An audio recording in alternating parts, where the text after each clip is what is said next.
Bonjour à tous, bonjour à toutes, vous êtes sur la chaîne Cap 7e Art, c'est Xavier et aujourd'hui on va parler de James Bond et de Astérix. Deux sagas énormément aimées, deux grosses productions et on va parler de deux réalisateurs ici. On va d'abord commencer par la mauvaise nouvelle, c'est Jonathan Cohen qui pourrait être le futur réalisateur des aventures d'Astérix et Obélix. Et à cela j'ai envie de dire non. J'ai envie de dire non parce que l'humour de Jonathan Cohen est un humour qui est marquant, qui a un succès auprès des jeunes, mais n'est pas un humour de BD. Et ensuite, j'ai envie de dire que Jonathan Cohen n'a pas fait ses armes pour un film d'aventure tel qu'Astérix et Obélix, parce qu'il ne suffit pas d'être drôle pour faire du Astérix. Il faut avoir quelque chose en plus, une dynamique, quelque chose qui vous rend unique. Et je ne trouve pas que Jonathan Cohen puisse être à la hauteur d'un tel projet. Et si on a envie de faire encore une fois de Astérix et Obélix un gouffre où personne ne s'y retrouve en live action, en point de vue réel, et tout le monde trouve que l'animation est superbe, mais que les films sont toujours à chier, eh bien il faut effectivement continuer dans cette dynamique. Parce que Jonathan Cohen, pour moi, ne fera pas un bon Astérix. On nous avait proposé Fabien Antoniente dernièrement, le réalisateur de Camping, pour faire des aventures de Astérix en Corse. C'est encore pire. Hein. Antoniente, c'est vraiment le pire du pire pour moi parce qu'il voulait faire son humour de camping chez Astérix. Et pour moi, c'est pas possible de mélanger les deux, en plus d'une réalisation pitoyable qui est jamais présente et d'un humour vraiment potache à l'extrême que je n'aime pas. Donc pour moi, Fabien Antoniente, c'était le pire. Il voulait Didier Bourdon en Obélix, il voulait Philippe Lachaud de la bande à Fifi, le réalisateur de Babysitting, derrière Astérix. Autrement dit, une catastrophe assurée. Ici, Jonathan Cohen pourrait être le réalisateur d'Astérix. Qui serait Astérix? Qui serait Obélix? On a vu que ça n'avait pas marché avec le film de Guillaume Canet. Malgré 4,5 millions de spectateurs, ça n'a fait que baisser de film en film. Donc, la preuve est là tout de même. Les spectateurs ne sont pas si cons que cela. Je ne comprends pas l'intérêt de vouloir Jonathan Cohen pour un tel projet. Ok, il sait faire des choses. Ok, il est marrant. Ok, sa structure, mais elle est bordélique, sa structure. Et c'est ce qui plaît aux gens, c'est qu'il n'y a pas réellement de suivi. Il y a une blague, ensuite on la désamorce, ensuite on passe à autre chose. Et c'est qu'une succession de tout cela. Et il n'y a pas réellement d'aventure, il n'y a pas réellement de construction. Et c'est ça qui manque dans les Astérix, dans les dernières aventures d'Astérix. Donc je ne sais pas ce que pourra donner Jonathan Cohen, mais de vive voix comme ça, entendre son nom pour être un futur réalisateur d'Astérix et Obélix, à l'heure actuelle, malgré que j'aime beaucoup Jonathan Cohen, j'aime beaucoup les films dans lesquels il joue. D'ailleurs, il était dans le film avec Leila Bekti qui est sorti cette année, Ma mère Dieu et Sylvie Vartan. Il est très bon, il est très bon, il joue très bien. Et d'ailleurs, il joue mieux quand il est dirigé, quand il n'est pas là pour faire que du comique, que quand il est là pour faire les rôles qu'on attend de lui. Et quand on ne l'attend pas, eh bien, il est surprenant et ça marche. Donc j'ai envie de dire, c'est pas ma personne qui déteste Jonathan Cohen. C'est ma personne qui doute du travail de Jonathan Cohen jusque-là pour coller à l'image d'Astérix et Obélix et en faire quelque chose qui soit réellement fidèle à ce qu'on aime. Voilà, c'est surtout cela que je mets en avant moi et c'est l'inquiétude que j'ai. C'est qu'on fait vraiment n'importe quoi avec ce Astérix depuis beaucoup trop longtemps. Et ensuite, on va parler de Denis Villeneuve qui devrait, enfin c'est même pas qui devrait, c'est aujourd'hui on le sait, c'est lui le futur réalisateur des James Bond. En tout cas, la future aventure de James Bond avec un nouveau comédien, avec une nouvelle dynamique, un nouveau ton, etc., qu'il va falloir lui trouver, eh bien c'est Denis Villeneuve qui va l'amener. Donc, vers où va se situer ce film?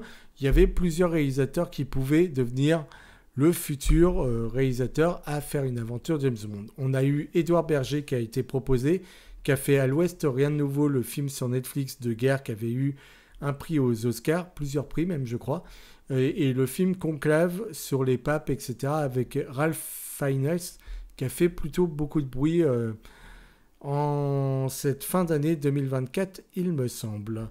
Donc voilà, il y a eu ces deux films-là par Édouard Berger. Il était proposé pour être réalisateur de ce film aussi. Il y avait Alfonso Cuarón, qui est le réalisateur de la troisième aventure des Harry Potter, donc Le Prisonnier d'Azkaban, qui est le meilleur à ce jour. Hein. Vous confirmez ? Qui est le meilleur à ce jour. Il a également fait un film que moi je trouve extraordinaire, qui est Les Fils de l'Homme, où il est derrière le film Gravity. Et il a fait aussi une œuvre pour Netflix, et j'ai plus le nom d'un coup. Mais bon, c'est un immense réalisateur mexicain, et je ne comprends pas pourquoi ce choix n'ait pas été fulgurant, vu que Danny Newman, qui est un des producteurs de la saga, eh bien, ils se connaissent. Donc je me suis dit, ok, cette fois-ci, ça va se faire. Cette fois-ci, c'est lui. Et toujours pas. Et je suis assez surpris qu'on ne vienne pas chercher Alfonso Cuarón, qui est un immense réalisateur. Peut-être pour l'aventure d'après, mais c'est tellement frustrant de ne pas le voir là. On avait également un mec comme Edgar Wright, qui est le réalisateur des Hot Fuzz, des Shaun of the Dead, des Baby Driver, de Scott Pilgrim. Regardez Scott Pilgrim, c'est de la bombe. Mais il n'y en a aucun des quatre que je déteste. Hein. Ce sont que de très bons films. Il a fait Last Night in Soho aussi, qui a des plans renversants. Et pour une nouvelle dynamique, une nouvelle approche du personnage de James Bond, je trouvais que c'était un choix plutôt idéal et plutôt intelligent. Donc moi, j'aurais parié sur lui pour casser totalement avec la dynamique trop sérieuse qu'on a eue ces dernières années avec Daniel Craig. Et quand on m'a parlé de Denis Villeneuve, pour moi, c'est celui qui se rapprochait le plus de l'ère de Daniel Craig. Donc c'est celui qui était vraiment recalé pour moi pour devenir le futur réalisateur de ces futurs James Bond. Et bien vous voyez, je me suis totalement planté. Donc c'est notre cher Denis Villeneuve qui nous a fait Les Dunes partie 1 et partie 2, qui s'attaquera à la partie 3 en 2026. Enfin, la partie 3 est en tournage et elle sort en 2026. Et puis, il ne va pas chômer parce qu'il veut faire de la SF Rendez-vous avec Rama. Il veut faire un film Cléopâtre. Il veut faire un film sur la bombe nucléaire. Donc déjà 3 grosses œuvres. Plus, il se rajoute James Bond. Le mec a le vent en poupe et le mec vraiment est aimé à Hollywood. Et pourtant, il n'a pas fait de grands succès, Denis Villeneuve. Ok, c'est un réalisateur qui est aimé avec ce qu'il a fait de Dune. Il a fait beaucoup de chiffres. Enfin, il a fait suffisamment de chiffres pour se faire entendre. Et c'est certainement ça qui fait que depuis que James Bond a été racheté par Amazon, c'est certainement parce qu'il a fait du bruit que aujourd'hui, Denis Villeneuve est le réalisateur de ses œuvres. Je ne pense pas que ce soit pour autre chose d'autre. Ils imaginent que, avec le nom, avec la popularité qu'il a et avec les chiffres qu'il a fait sur les dunes, il peut susciter un intérêt auprès des jeunes et auprès de ceux qui aiment James Bond. Parce qu'ils ne veulent absolument pas se mettre le public à dos. Donc il faut essayer que ça plaise aux cinéphiles et à ceux qui aiment le divertissement pur et dur sans se prendre la tête. Et je ne pense pas que Denis Villeneuve soit le mec qui soit le plus apprécié pour ceux qui ne veulent pas se prendre la tête. Parce qu'il n'y a qu'à voir Blade Runner 2049, Prisoners, Sicario, Incendie, Ennemi. Ce ne sont que des films qui sont lourds à porter, Premier Contact également, et des films où il y a de la contemplation, où c'est pas vraiment grand public. Et on l'a vu avec 2049, Blade Runner. Moi, c'est un film que j'adore, mais la plupart des gens que je connais, me prennent pour un fou quand je leur dis que j'adore ce 2049. Et il y a un truc qui m'intrigue avec le fait de prendre Denis Villeneuve en tant que réalisateur de la future aventure de James Bond, en plus de coller à ce qui avait été fait avant. En tout cas, tous ces films sont froids, avec des personnages qui sont... Il y a peu de sentiments dans son cinéma à Denis Villeneuve. Tout se fait par les décors. Les décors écrasent énormément les personnages. On a rien que dans Dune, vous voyez l'immensité du désert face à ces petits hommes. Eh bien, il y a toujours un rapport, une échelle de grandeur qui est présente dans ces films pour amener un étouffement auprès du personnage. Et c'est vrai que ces personnages ne sont pas les personnages les plus gays au monde. On se rapproche donc de ce qu'avait été Daniel Craig. Donc je me demande pourquoi vouloir être similaire. Et mon autre question, c'est pourquoi lui? Surtout que James Bond, c'est un personnage qui virevolte. C'est un personnage qui a de l'agilité, qui porte tout sur ses épaules, mais en même temps, qui est presque invincible. On accepte que le personnage s'en sorte dans toutes les conditions possibles. C'est comme ça. Et j'ai envie de dire que dans les films de Denis Villeneuve, je vous ai dit, le personnage est souvent écrasé par la société dans laquelle il vit ou le poids du monde. Et James Bond, c'est tout l'inverse. James Bond, c'est un personnage qui virevolte autour de tout cela. Ok, il y a des missions, mais il est plus fort que tout ce qui l'entoure. Et donc, c'est pour ça qu'on le suit, c'est pour ça qu'on est happé par lui, parce que c'est un homme à femme, c'est un homme donc qui crée le désir, c'est un homme qui tue, mais c'est un homme dont on ne doute à aucun instant de sa fiabilité au combat, et c'est en aucun cas quelqu'un de écrasé ou de prisonnier. Et là, avec les films de Denis Villeneuve, jusque-là, c'est souvent le cas. Alors, est-ce qu'il va faire autre chose du personnage de James Bond et est-ce qu'il va nous l'ancrer dans quelque chose de encore plus dense au niveau d'un thriller politique? Je pense que oui, parce que venant de Denis Villeneuve, c'est toujours des gros sujets qui sont portés avec lui. Et s'il y a une menace qui sera amenée dans son futur film, je ne doute pas que... C'est dehors. Je ne doute pas que la menace puisse réellement être gigantesque, peut-être encore plus impressionnante que ce qu'on a vécu jusque-là. Donc il en est capable, il est capable de faire des trucs de dingue, Denis Villeneuve, mais amener la légèreté et l'essence du personnage, ça, j'ai quelques doutes. Alors lui dit que c'est un honneur, qu'il a toujours voulu faire un James Bond, que ses premiers pas et ses premiers souvenirs de cinéma sont avec Dr. No et Sean Connery en tant que James Bond, et qu'il rendra honneur à la saga, qu'il est honoré de devenir le réalisateur, blablabla.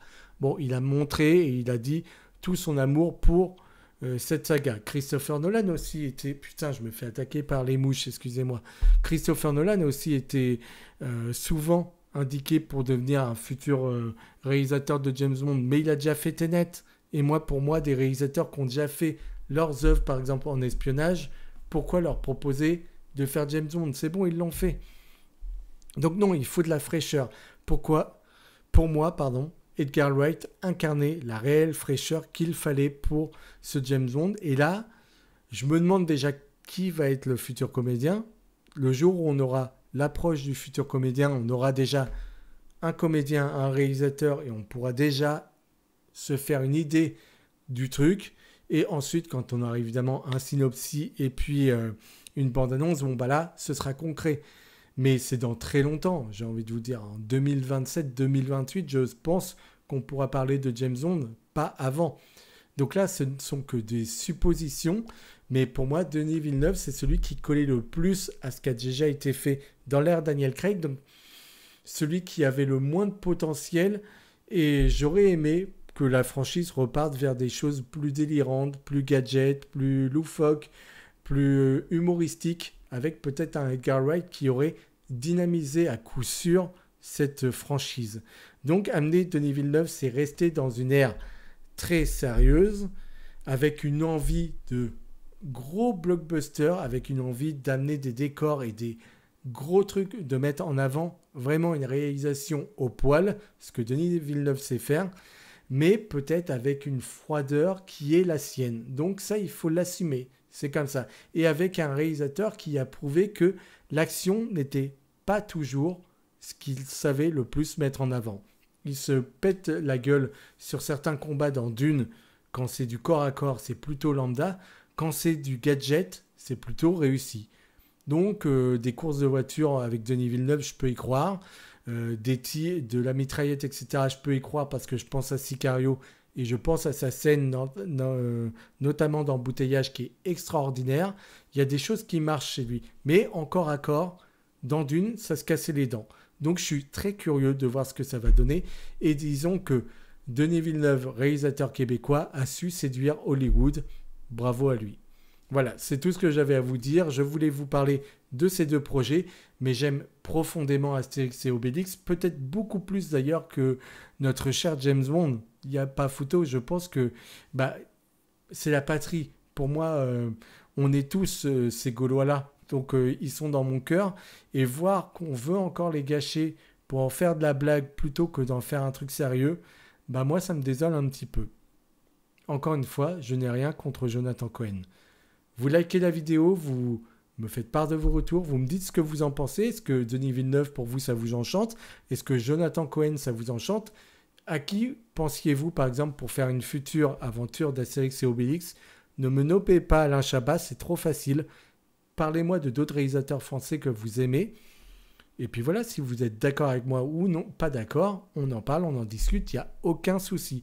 Mais soutenez-moi, on like, on commente pour me faire des vues en plus. Et oui, c'est comme ça que ça marche YouTube, je ne vous l'invente pas.